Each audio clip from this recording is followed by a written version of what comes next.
Sitting ఎంపీకి రానున్న ఎన్నికల్లో టికెట్ ఇవ్వొద్దని సొంత పార్టీ నేతలు ప్రచారం చేస్తున్న నేపథ్యంలో ఆయన మాటలు ఎటువంటి రాజకీయ దుమారానికి తెరలేపాయి. పార్లమెంటు స్థాయి సమావేశంలో సిట్టింగ్ ఎంపీ చేసిన ఆ వ్యాఖ్యలు ఇప్పుడు పార్టీలో ఉన్న అంతర్గత పొరపచ్చాలను బయటపెట్టాయా? టికెట్ ఆశించి పార్టీలు మారిన నేతలతో పాటు ఫ్లెక్సీలు కట్టి ప్రచారం చేసుకుంటున్న నేతలకు ఆయన ఇచ్చిన స్వీట్ వార్నింగ్ ఇప్పుడు జిల్లా వ్యాప్తంగా చర్చనీయాంశంగా మారిందా?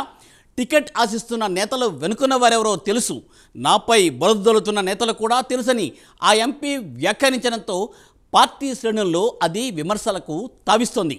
ఇంతకు ఆ ఘాటు వ్యాఖ్యలు చేసిన ఎంపీ ఎవరు? ఇది ఏ పార్లమెంటు సీట్ కహాని?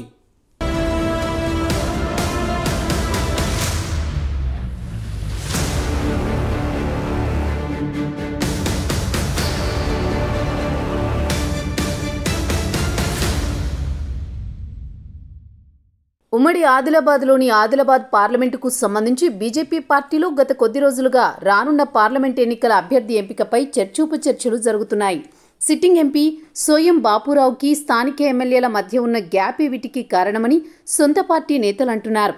ఎంపీ లార్డ్స్ నిధుల విషయంలో తన వ్యాఖ్యలను వక్రీకరించి తనపై బురద జల్లే ప్రయత్నం చేశారని ఆదిలాబాద్ ఎమ్మెల్యే పాయల్ శంకర్ మాజీ ఎంపీ రాథోడ్ రమేష్పై తీవ్రస్థాయిలో విరుచుకుపడ్డారు.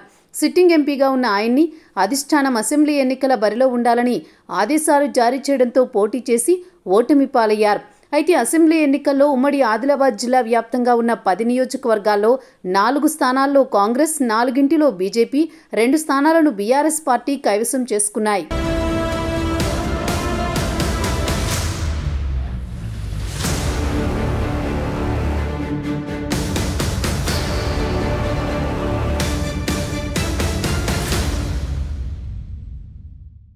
ఆదిలాబాద్ పార్లమెంటు స్థానంలో మొత్తం 7 నియోజకవర్గాలుండగా 4 స్థానాల్లో బీజేపీ పార్టీ గెలుపొందడంతో మరొకసారి ఈ పార్లమెంటులో కాషాయ జెండాను ఎగురవేయాలని బీజేపీ పార్టీ ఉవ్విళ్లూరుతోంది.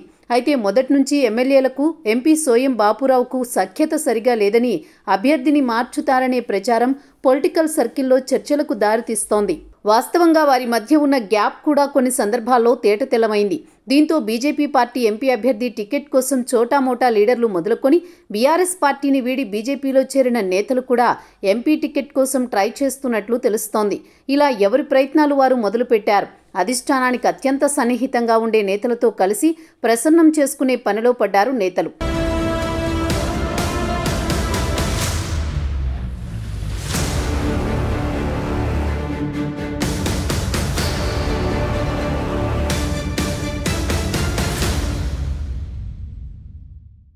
అయితే నిన్న మొన్నటి వరకు కనపడని నేతలు ఇప్పుడు టికెట్ కోసం ప్రయత్నాలు మొదలుపెట్టడం, గెలిచిన ఎమ్మెల్యేలు కొందరు వారికి సపోర్ట్ చేయడంతో సోయం బాపురావు కొంత అసహనంగానే ఉన్నారు.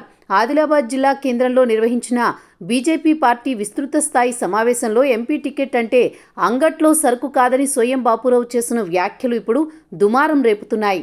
పార్టీలో ఎవరు ఏమిటన్నది అధిష్టానం గుర్తిస్తుందని తనపై బురద జల్లే ప్రయత్నం చేస్తున్న నేతలు పద్ధతి మార్చుకోవాలని హితవు పలికారు. పార్టీ కోసం కష్టపడ్డ నేతలకు మాత్రమే టికెట్ వస్తుందని, పైసలు ఖర్చు పెట్టి కార్యకర్తలకు మందు తాగిస్తే టికెట్ రాదని, ఆదివాసీ సమాజానికి చెందిన తాను రాజకీయాల్లో ఎదగడానికి క్యాడర్ ఎంతగానో కష్టపడిందని, నేటి రాజకీయాల్లో క్యాడర్ లేనోడు లీడర్ కాలేడంటూ సోయం బాపురావు పార్టీ ముఖ్య నేతల సమక్షంలోనే మాట్లాడి కొత్త చర్చకు దారితీశారు.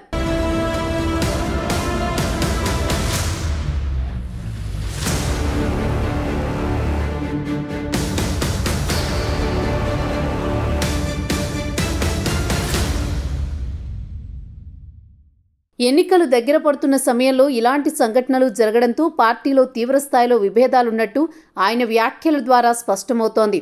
అంతేకాకుండా కొందరు లీడర్లు గల్లీకో ఫ్లెక్సీ కట్టినంత మాత్రాన ఎంపీ టికెట్ వస్తుందనుకుంటున్నారా అంటూ ఫైర్ కావడం కూడా క్యాడర్లో చర్చకు దారితీస్తోంది. ఎంపీ టికెట్ కోసం ముథోల్కు చెందిన జాదవ్ రాజేష్ బాబు, సినీ నటుడు అభినవ్ సర్దార్ ఆదిలాబాద్ పార్లమెంటు పరిధిలో పెద్ద ఎత్తున ఫ్లెక్సీలు కట్టి ప్రచారం మొదలుపెట్టారు. అంతేకాకుండా అసెంబ్లీ ఎన్నికల సమయంలో బీఆర్ఎస్ పార్టీని వీడి ఎంపీ టికెట్ హామీతో మాజీ ఎమ్మెల్యే రాథోడ్ బాపురావు బీజేపీ తీర్థం పుచ్చుకున్నారని ఆయన వర్గం నేతలు ప్రచారాలు నిర్వహిస్తున్నారు. దీంతో సోయం బాపురావు పరోక్షంగా వీరందరినీ కార్నర్ చేస్తూ మాట్లాడారని రాజకీయ విశ్లేషకులు అంటున్నారు.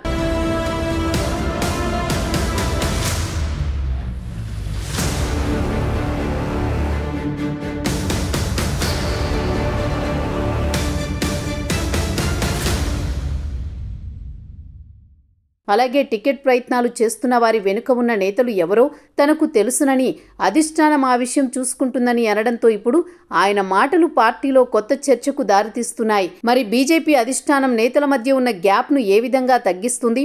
రానున్న పార్లమెంట్ ఎన్నికల్లో సిట్టింగ్ ఎంపీకే టికెట్ కేటాయిస్తారా, లేదంటే మరొకరికి టికెట్ కేటాయిస్తుందో తెలియాలంటే కొద్ది రోజులు ఆగాల్సిందే.